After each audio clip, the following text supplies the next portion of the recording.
All right. Hi, everyone.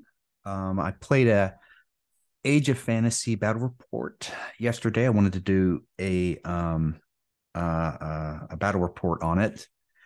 So this is High Elves versus Saurians. So a few things to cover. It's 1,500 points. We got three objectives, and we used my Mage Knight models for this game. I played Dwarves and Kingdoms of Men, and my opponent usually plays Chaos, but we wanted to try some of the other armies. So I broke out my Mage Knight models, and it worked out really great. It's a great conversion. One small thing we did is we did add a 60 millimeter base to the tough models. I just used some sticky putty for it. That's just to give those tough models a little bit more, make them a little bigger. I think Mage Knight bases run around 35 millimeters. So putting them on a 60 millimeter base just kind of gives those tough models a little more of the space that they should have. So, all right. Well, so let's look at the armies. So we've got the Saurians here. Um, we've got the Frost Mage, who's pretty nasty in this game. He's got an attack, he's got a shooting attack, and he's got some spells.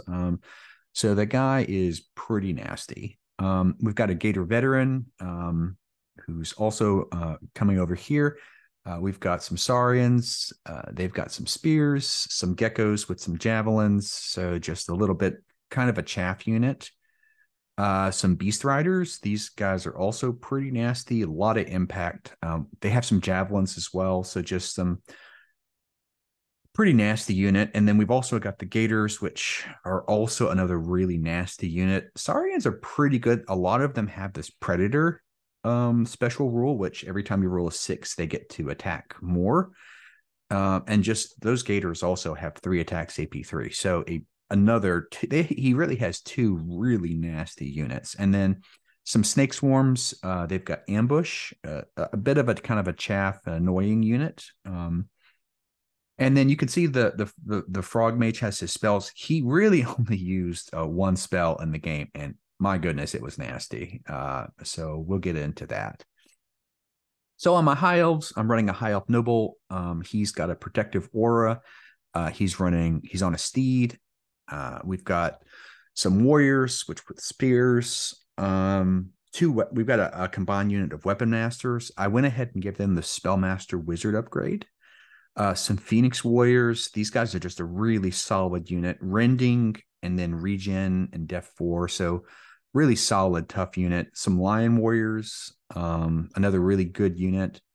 Some archers, pretty straightforward. We've got some Dragon Cav that are going to be running with my High Elf Noble, and we've got 3 Great Eagles. So let's look at the models. So I'm using Knights Immortal for my High Elves. So you see I've got my 5-man unit of my Dragon Cavalry, and then I've got the my High Elf Noble is the mounted champion, High Elf champion from Lancers. We've then got some Elven Falconers, which I'm using for my archers. I'm running some Showwall Knights, which are my Phoenix Warriors. Some Temple Blade Masters that I'm running as my Weapon Masters, which, coincidentally have Weapon Masters. So I thought it was a good fit. We've got some pikemen and deadwood sentinels that we're running for my spearmen. And we've got 3 Gyre Falcons that I'm using for my Great Eagles. Again, just put them on that 60 millimeter base. I didn't show it over here, but I also have some infantry captains that I'm running for my Lion Warriors.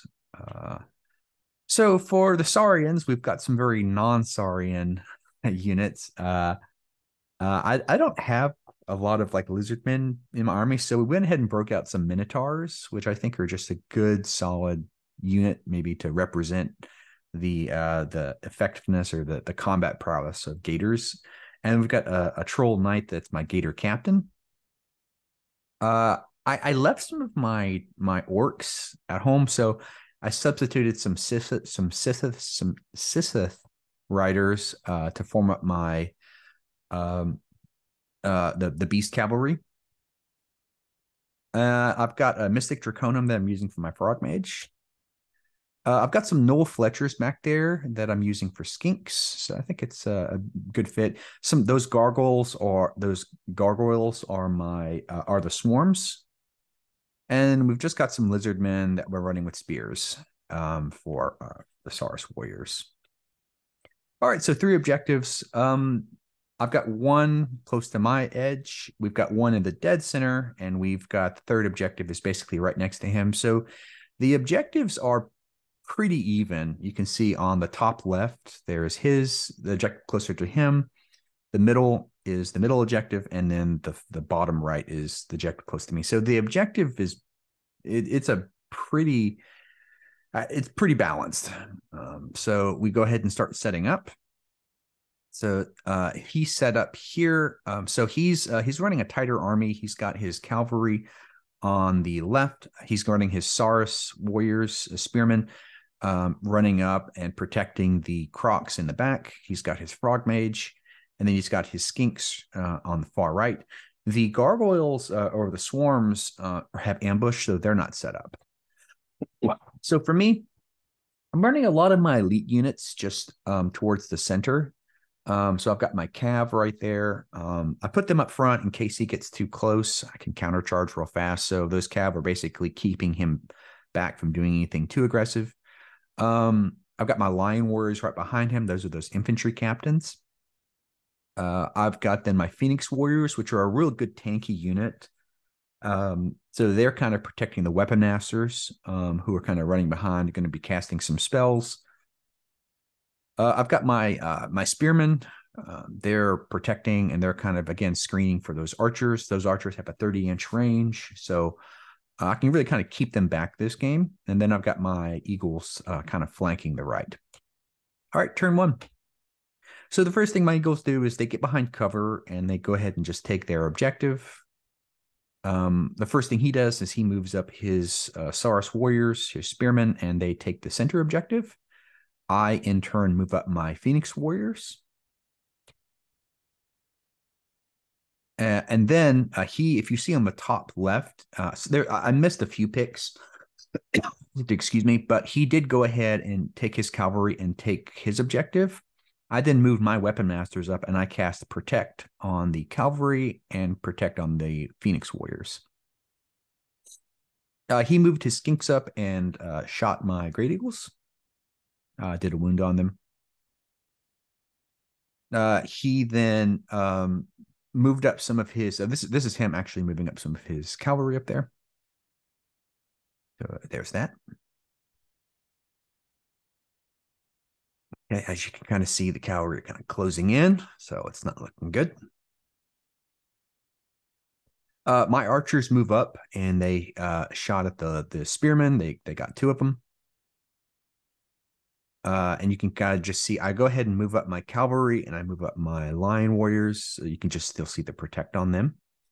So you can see right here, I actually moved the cavalry. Now that he didn't get in range, I actually moved my cavalry to the left, and then I actually brought my lion warriors kind of up in front of them. I didn't want my cavalry to get charged too early. I wanted to use them as a countercharge measure, so I went ahead and just moved them to the side. They have the speed to get where they need to get, and the lion warriors moved up. So that's the battlefield on turn 1. You can see it looks like the center left is where a lot of the action is, but he's got his frog mage, and I've got my archers, and then we've got my great eagles. So we've got the right could also be pivotal in that, there could be some flanks here, but a lot of the action is looking like it's going to end up on the left. So turn 2.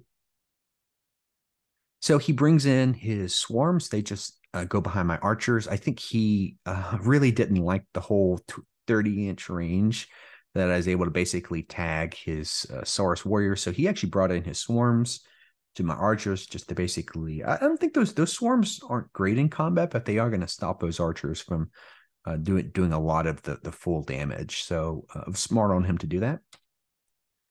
He then sent in his Saurus warriors to kind of maybe chap up those Phoenix warriors, which could have done the same. Those Phoenix warriors are pretty buffed up. They've got the defend, they've got the protect. And also, my commander has an ability to give them +1 defense as well. They're pretty tough right now, and they have regen. So I'm feeling pretty comfortable about that. We actually bounced. I think I did. You can see below. I actually did more wounds to him. He passed his morale check. And then seeing his cavalry come, I went ahead and sent in my Lion Warriors. I really did not want to get hit with all that impact and all those beef scab on the charge. So I went ahead and sent in my Lion Warriors, and did pretty good. I killed a lot. I rolled pretty well, and I don't think he rolled great on his saves. So I killed a good number of them, but they still attacked back. So they swung back on me and killed some. We ended up bouncing, but still, that's a victory into itself in that I was able to whittle down that unit before they really just went in for a really nasty charge. His swarms went into my archers. Again, those swarms probably won't kill the archers, but they're definitely going to stop them from being as effective as they want to be.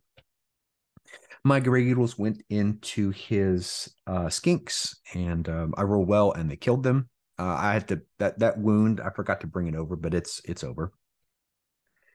And then his Frog Mage came in, and he cast Piranha Swarm. This guy is absolutely nasty. So he cast Piranha Swarm.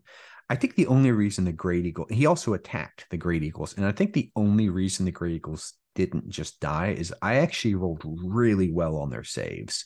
So with his attacks and his Piranha Swarm, he did some damage. So I think that if I didn't roll just incredibly good saves, the Great Eagles should be down to one, if not wiped out. He did cast it on my spears as well.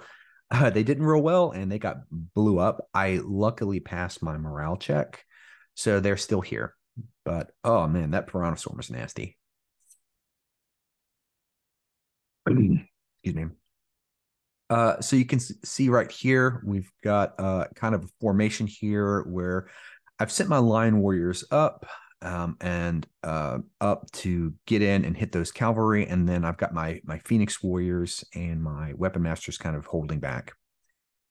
So he sent in his Gators, and they absolutely murdered my Lion Warriors. So he's bringing in his other really nasty unit, and I think they just evaporate. I don't think I got a single attack back.